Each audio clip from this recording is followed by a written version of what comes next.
Salve, seja bem-vindo. O Ponto Final mostra os bastidores da política diretamente aqui do Planalto Central do país, Brasília. Hoje nós vamos falar de política e você sabe que a política muda a sua vida, né? É a escola do seu filho, a projeção de futuro e tudo. E é por isso que nós mostramos diretamente dos estúdios da Jovem Pan o que acontece por aqui e principalmente as personalidades. Hoje nós estamos aqui com um candidato à presidência da República, Renan Santos. O Renan ainda não é conhecido nacionalmente, mas durante a campanha vai se tornar um candidato conhecido, claro. Renan, muito obrigado por vir aqui aos estúdios da Jovem Pan. Quem é realmente o Renan Santos? Tudo bom, Zé Maria? Um abraço a todo mundo que está nos assistindo. Bom, o Renan é um sujeito de 42 anos, nascido em São Paulo, que vem de uma família de classe média. Sempre foi um grande aluno, tomava as palmadas aí da mãe dele quando era criança, né? Quando aprontava e quando tirava nota baixa. Fez faculdade de Direito na USP, largou, foi ser empresário. Que não é pouco, né? Direito na USP não é pra qualquer um. Mas também quando eu larguei para ser empresário, tomei muita bronca da minha mãe também. Então faz parte, tem o lado bom e o ruim do peso da instituição. Em que setor empresarial? Fui trabalhar com metalurgia. Metalurgia era na parte de tanto iluminação quanto portas janelas de aço. Perfeito. Projetei produto, fui vendedor, trabalhei com RH, trabalhei com vendas, aprendi a lidar com o sindicato. Boa parte da minha formação humana mesmo, na prática, se deu ali. E sempre gostei de política, sempre estudei, sempre li muito sobre história, sempre fui apaixonado pela questão da relação dos grandes homens com a história da humanidade. E, no fundo, a história da humanidade é a história política da humanidade. Quando a gente estuda os grandes generais, os grandes homens que moldaram o passado, foram homens que atuaram na política. E aí você percebe que existe uma grande linha do tempo que começa com eles lá atrás e pode chegar até você. Eu sempre falei, qual é o meu papel na história? Sempre tive esse fogo dentro de mim. Até que ali, por volta de 2013, eu vi as famosas manifestações dos 20 centavos, vi meus colegas de faculdade liderando aquilo, falei, não vou deixar meus amigos petistas tomarem isso. Tomei aquelas manifestações, voltei a organizar, resolvi largar tudo, falei, não, eu vou juntar um time e vou montar um movimento político para mudar o Brasil, a gente tá no momento de mudar. E foi ali que eu juntei com um rapazinho chamado Kim Kataguiri e outros amigos e fundamos o Movimento Brasil Livre, organizamos as maiores manifestações da história do Brasil, derrubamos a Dilma Rousseff, ajudamos ali aquela época a Lava Jato a prender o Lula. Foi um momento muito importante politicamente para o país. Foi, eu acho que é um momento, existe do ponto de vista político um Brasil antes e depois daquele momento. Porque houve uma espécie de despertar da classe média, as pessoas hoje falam mais de política. Mas e como é que esse movimento foi parar no Bolsonaro? Eu vou chegar lá, Zé, vou chegar lá, porque ali o que aconteceu? As pessoas estavam lutando por causas. Olha, não temos bandidos de estimação, vamos apoiar a Lava Jato, a Dilma tem que sair, o PT acabou com os sonhos do país, o Brasil está quebrado por causa das escolhas da Dilma, por causa da corrupção do PT, o Lula era o chefe da quadrilha, esse era o discurso à época. E só que todo movimento político acaba desembocando em uma alternativa política eleitoral. E as grandes lideranças que estavam na rua, tinha eu e o Kim, a gente não tinha nem idade para concorrer, nem partido. O Moro, era talvez um grande nome ali à época, era o juiz da Lava Jato. Houve alguma medida de Janaína Pascoal, talvez? Não tinha grandes ambições, talvez não tinha traquejo político. Tinha um capitão ali, andando, gravando vídeos, e ele meio que acabou catalisando aquele processo ao redor dele, e acho que rolou muito à época o famoso se não tem tu, vai tu mesmo, né? Como não tinha o Moro, não tinha outros nomes, foi o Bolsonaro se tornou o líder de maneira injusta do processo, e aí ele ganha as eleições de 2018. Ele não tinha preparo. Com a sua ajuda. Não, assim, não havia intenção minha em ajudá-lo. Eu, quando trabalhei naquela época, eu trabalhei realmente pelo impeachment da Dilma, trabalhei para apoiar a Lava Jato, eu queria ver a prisão do Lula, eu queria que rolassem as reformas que rolaram já no governo Temer. Eu apoiei muito, eu vou dar um exemplo, como eu e o Bolsonaro somos diferentes nisso. À época, no governo Temer, a gente apoiou a PEC do teto e a reforma trabalhista. O Bolsonaro nunca opinou sobre esses assuntos. Depois veio a reforma da Previdência, o Bolsonaro fez discurso contra, tanto ele quanto o Eduardo, que era filho dele. E nós apoiamos a época uma reforma que era impopular. Tem uma incoerência aí. A linha política do ex-presidente Bolsonaro, militar, de direita, é estatizante e protetor, né? Não é bem um liberal. Exato. Então, por isso que houve um choque quando ele entra no poder, porque aquele Bolsonaro, que era um sindicalista dos militares, ele se torna um presidente que precisava fazer reformas liberais. E aí ele tinha um Paulo Guedes que tinha esse discurso, os mercados acreditavam, e aí o Bolsonaro passava esses sinais contraditórios para as pessoas. Então o problema do governo Bolsonaro é que eram muitos sinais contraditórios o tempo todo, e aí quem acaba ficando com os sinais contraditórios, em geral, é a pessoa que acaba vivendo um reflexo, uma espécie de um abuso. Então o fã do Bolsonaro, vai pra frente do quartel, não, sai do quartel, não, agora eu gosto do Rodrigo Maia, não, agora não é pra gostar do Rodrigo Maia, não, eu gosto do Gilmar Mendes, não, agora eu não gosto do Gilmar Mendes. Uma pessoa racional não aguenta isso. Agora uma massa de brasileiros acabou ficando encantada por ele, acabou sendo, vamos dizer, abusada nesse sentido por ele. E aquelas pessoas erraram em apoiar de maneira canina uma família que estava se aproveitando disso. O Bolsonaro acabou perdendo as eleições, nós fizemos oposição ao Bolsonaro nesse processo, e todas as críticas que a gente fez, em especial, vamos dizer, ao gosto que o filho dele, Flávio, tinha pelo luxo, pelos grandes amigos, pelos vinhos, pelas casas, estava certo, né? Agora a gente está vendo o Flávio como candidato, tudo aquilo que a gente criticava naquela época, que destruíram a Operação Lava Jato para salvar o Flávio, a gente estava certo. A gente foi meio que um profeta de algo que está estourando agora.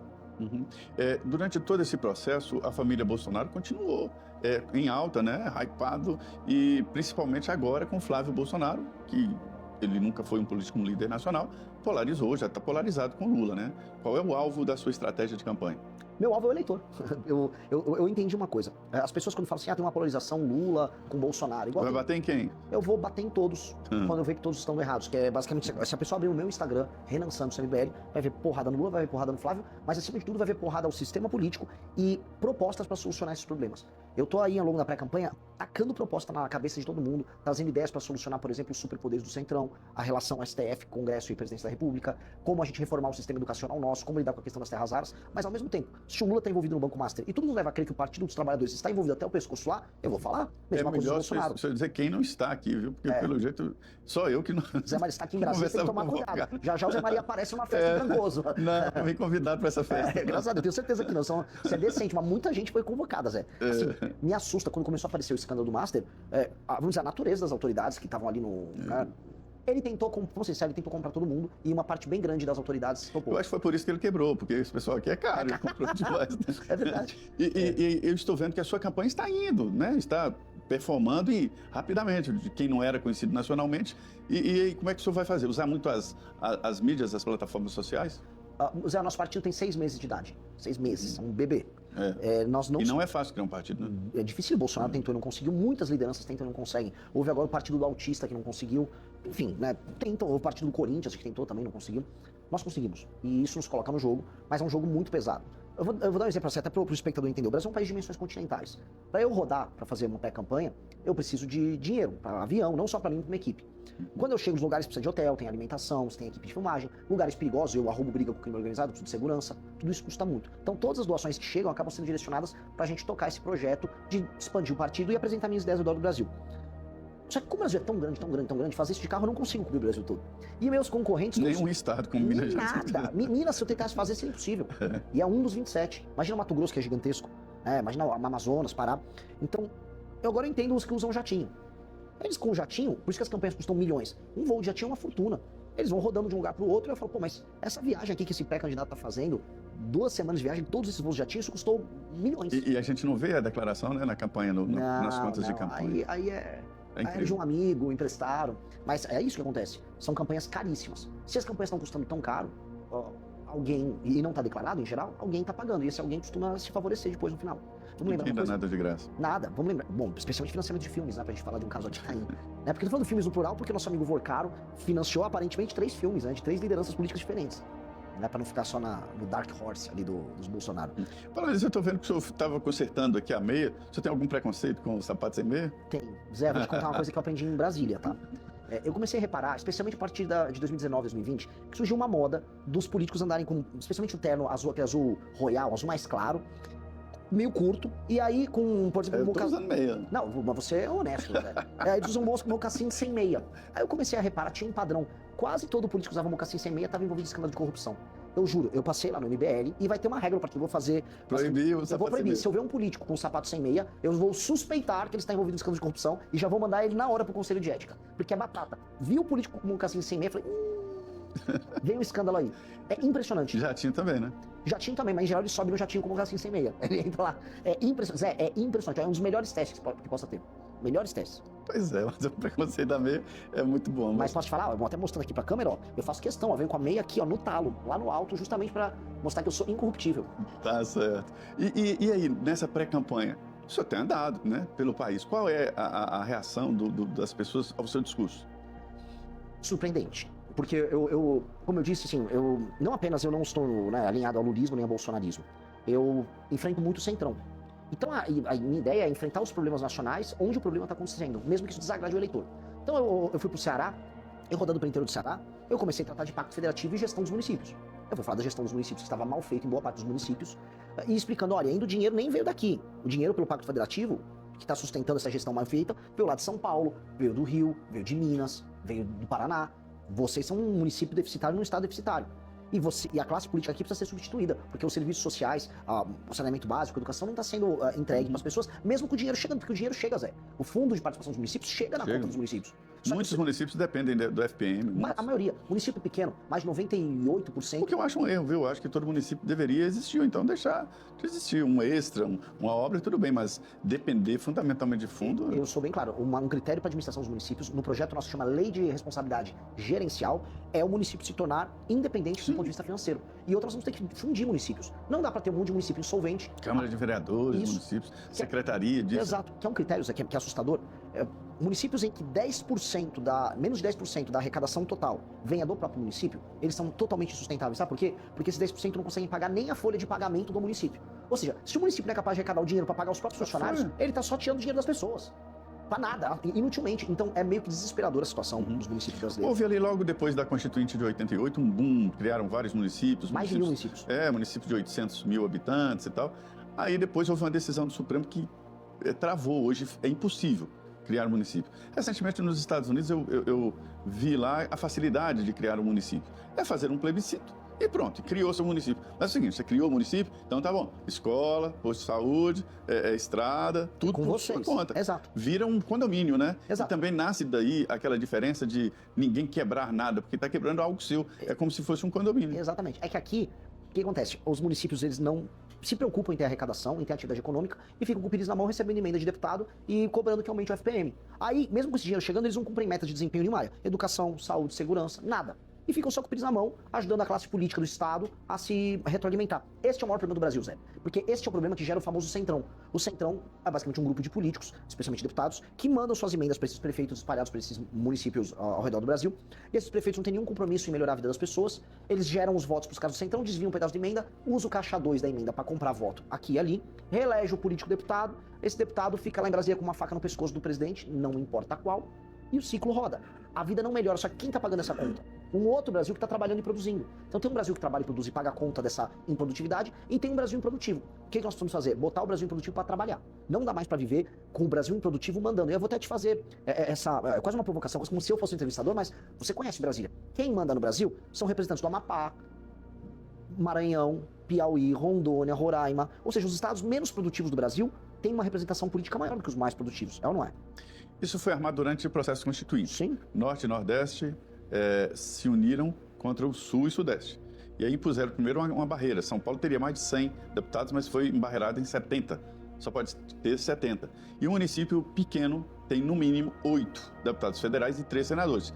É o caso do Amapá, que tem 750 mil habitantes, tem 8 deputados federais, 3 senadores, o presidente do Senado e o líder do governo no Senado. Isso tudo é o Amapá. E o IDH e as de lá? emendas? Eu não sei para onde vai tanto dinheiro. O IDH de lá é um Baixo. desenvolvimento humano baixíssimo, qualidade de vida baixíssima, prostituição infantil, todo, assim...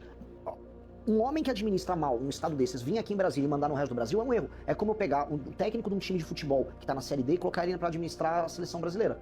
Isso é errado, mas a democracia brasileira permite isso. Um presidente da República, eu estou me propondo como pré-candidato a fazer isso, vai precisar resolver isso. Esse é a mãe de todos os problemas. Porque enquanto eu permitir que na liderança do Brasil eu tenha os piores, vou ter um governo dos piores para todo mundo. Mas, Renan, deixa eu te falar um negócio. Você é diretor de partido, então deve estar entendendo.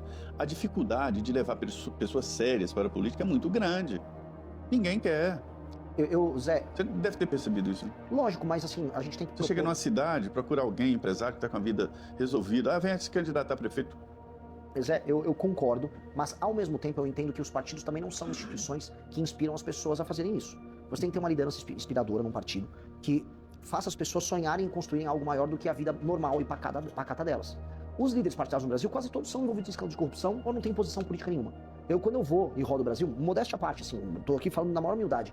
Eu sou presidente de partido, eu convoco todo mundo, vamos participar desse sonho, vamos participar dessa construção. As pessoas percebem que eu não sou rico, que eu não quero ficar rico com política, que meu time não tá com isso, meu time tá afim de fazer o sacrifício. E aí você começa a inspirar, porque nós precisamos fazer os melhores governarem o Brasil. Eles pegar um aluno do ITA, um cara que fez ITA, um cara que fez um UNB aqui em Brasília, o cara que em São Paulo fez USP, e essas pessoas têm que entender que uma das opções que ela tem na vida, além de abrir uma empresa, é participar de um governo que vai mudar todo o país. Eu quero fazer um governo dos melhores. Os melhores têm que entender que eles têm que mandar. Eu tenho que dar poder para quem é melhor. Aqui no Brasil, entretanto, a gente vive num regime que os piores nos administram. Eu não posso aceitar ser governado pelo Alcolumbre. Com todo respeito ao Alcolumbre. O Alcolumbre, ele vem de um estado que é mal administrado, ele não é um político com nenhum mérito em nada. Tudo que há de estranho no Brasil acontecendo passa pelo Alcolumbre, e esse cara vai ter que mandar em mim, ou esse cara vai mandar em pessoas melhores do que eu, inclusive, empresários, médicos, mães, professores. Eles não têm condição de fazer isso. A gente tem que fazer uma espécie de uma revolução das pessoas boas, inteligentes e produtivas contra as pessoas improdutivas que mandam na gente. Esse é o meu sonho, isso que a gente precisa fazer. O Alcolumbre não foi colocado na presidência do Congresso pelo voto popular, né? Talvez ele tenha recebido menos votos que um vereador de São Paulo. Sim. Olha, muito provavelmente. Ele começou a carreira dele sendo office boy do Sarney. A família dele, ela meio que nem traficava, ela vendia, vamos dizer, ouro pra lá pra Guiana. Hoje eles dominam a parte de combustíveis lá no acho Amapá, né? Mais da metade dos postos de gasolina passam da família dele. Ou seja, ele se tornou um colosso político. E mesmo sendo um colosso político, o estado dele continua muito, muito pobre. Sim. A vida não melhora no Amapá. O Amapá não consegue ter uma ligação por terra com o resto do Brasil. Isso é uma loucura, isso é assustador. E aí o cara vai e manda no Brasil. Quer dizer, um cara que participa de um grupo político que torna um estado ruim como o Amapá, fica basicamente vivendo mal. Mas vem cá, isso não é preconceito, não? Contra Lógico um que estado pobre, não é um... Então, sendo bem sincero, você acha que as pessoas gostam de viver lá? Eu tive no Maranhão, Zé. Eu tive no Maranhão. As pessoas querem ir embora do Maranhão. E eu fui no Maranhão e falei exatamente isso que eu falei. Ó, viver aqui é horrível, as estradas são horríveis, vocês são tratados como bichos. As cidades não são sustentáveis. Se a gente quiser melhorar a vida de vocês aqui, eu preciso apontar o problema. Eu não posso ser, Zé, condescendente com uma pessoa que está vivendo mal e está sendo explorada politicamente por uma classe política horrível. Eu tenho que libertar ela. E a libertação vem com a verdade. A verdade liberta. Eu posso fazer o que todo político que vem de São Paulo, do Centro-Sul, faz lá no Nordeste, que é chegar, Ting Dave tá com a musiquinha, vou comer um cuscuz aqui, comer uma buchada. Isso é enrolar as pessoas. Você prefere indicar os problemas. Eu preciso falar os problemas e falar, se viver aqui fosse bom, as pessoas não estavam migrando para outros lugares. O único lugar no Nordeste hoje que está com um saldo positivo no fluxo migratório é a Paraíba. É só a Paraíba. De resto, as pessoas estão indo todas embora.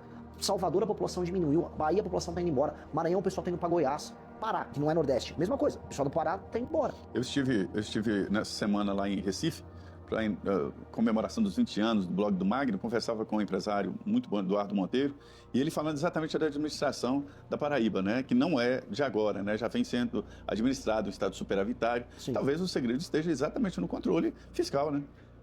Olha, se tem uma coisinha, o administrador público não precisa ser brilhante. Se tiver controle fiscal, metas e indicadores na administração pública e lei e ordem, segurança, as coisas começam a acontecer. As pessoas não são idiotas. Lá no Nordeste, as pessoas não são imbecis. Nem um pouco. Se você prover meios para que as pessoas possam trabalhar e viver a vida delas, elas resolvem a vida delas. Agora, o Estado está em permanente estado de sabotagem com essas pessoas. Uma coisa que eu vi, por exemplo, sul do Maranhão. O Maranhão é um lugar muito mal administrado. O agro chegou lá. Está em balsas. Os gaúchos. Exato. A gauchada juntou com os maranhenses, chegou um cearense, os paraenses lá no meio. Tá andando. Agora ninguém dá estrada para eles. O cara não consegue escoar a produção dele porque não tem estrada. Ele tem insegurança também, porque é perigoso morar no Maranhão. Se o Estado fizer o básico, eles se resolvem. Então tem um problema aqui, porque, vamos dizer, a classe política nos estados do Nordeste e do Norte também, ela é especialmente ruim. Não estou falando que no Centro-Sul a classe política é boa, não. Temos graves problemas. Só que, definitivamente, quando eu comparo, não é igual. Não é igual. Se eu comparar o Eduardo Leite, governador do Rio Grande do Sul, com o governador lá, com o Brandão, lá no Maranhão, não é igual. O Brandão é 1000 vezes pior do que o Eduardo Leite. E os políticos ao redor do Brandão são 1000 vezes piores do que os políticos ao redor do Eduardo Leite. Mesmo eu não concordando com o Eduardo Leite, muitas coisas na linha dele. O Eduardo Leite apenas é melhor. O Tarcísio em São Paulo, ele é melhor do que o Jerônimo na Bahia. Efetivamente. E o time que o Tarcísio tem é melhor. Posso não concordar muita coisa com o Tarcísio, mas é melhor. Então, eu preciso superar essa classe política muito ruim, que está fazendo a vida das pessoas, especialmente nas regiões norte e nordeste, ser ruim. Por isso que elas estão indo embora. Você falou muito aí em desequilíbrios, né? Desequilíbrios regionais. Eu sempre me pergunto o porquê da América do Sul nunca se desenvolver, né? O continente europeu se desenvolveu, foi lá para frente, a América do Norte, e a América do Sul ficou presa, que a Argentina que houve um momento que se desenvolveu. E aí, a conclusão que eu chego, o diagnóstico, é a política mal feita. Sim, são as instituições, é a forma como o capital humano é gerido. O maior ativo que um país tem não são riquezas naturais. Agora a gente vai falar só de terra rara agora no Brasil. É o capital humano. Se você não cria capital humano, o seu país vai ser uma porcaria. E como é que cria o capital humano? Não só investir em educação, mas ter um ambiente de negócios bons em que as pessoas enriqueçam. Se as pessoas enriquecerem e você investir na educação delas, uma coisa retroalimenta a outra.